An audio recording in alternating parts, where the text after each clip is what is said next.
ஓம் சாந்தி. விருட்ச விரதம்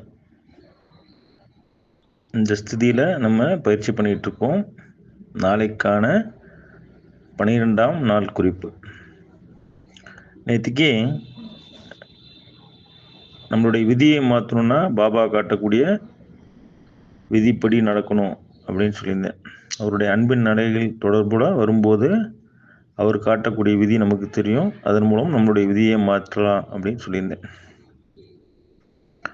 ஓகேங்களா? அவருடைய தொடர்பில் இருக்கும்போது நம்ம விதியை மாற்றிக்கலாம் அப்படின்னு சொல்லியிருந்தேன். இப்போ பயிற்சி பண்ணும்போது இந்த விதியில் 3 விதி நமக்கு வரும். அது என்னென்னா,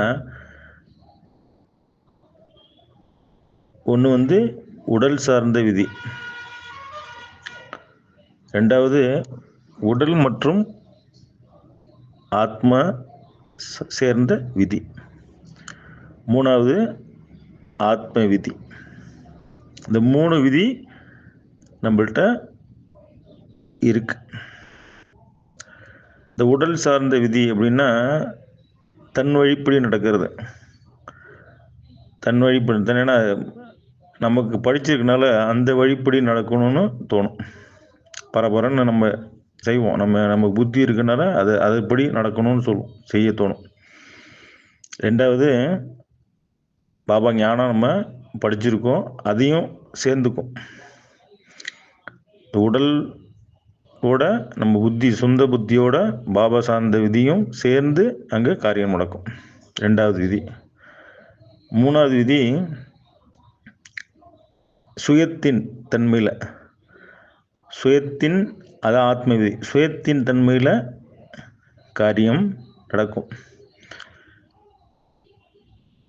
இதில் மனசா சேவையும் அடங்கும். 3வதுல ஆத்ம சேவையில் மனசா சேவையும் அடங்கும். இந்த விதியில் இந்த 3 விதியும் விளக்கம் புரிஞ்சிருக்கும்னு நினைக்கிறேன். அப்போ நமக்கு தன் வழிப்படி நம்ம செய்கிறோமா, தன் வழி ப்ளஸ் ஆத்மா பாபா காட்டக்கூடிய வழி சேர்ந்து செய்கிறோமா, இல்லை சுயத்தின் தன்மையில் என்னுடைய காரியம் இருக்கா, அதாவது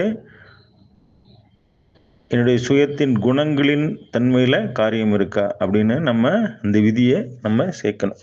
எதுக்கு இந்த 3 விதியும் சொல்லியிருக்கேன் அப்படின்னா, பாபா இந்த 3 விதியும் சூட்சமாக நமக்கு புரிய வைக்கிறாங்க. இந்த 3 விதியும் நம்ம ஒன்றொன்றுத்தையும் கடந்து வரும்போது தான் நமக்கு தெரியும். இப்போ ஆத்ம விதியில் நம்ம வரும்போது தான் பாபாவோடைய தொடர்பு நமக்கு முழுமையாக பெற முடியும். அதுக்கு தான் இந்த 3 விதியும் சொன்னேன்.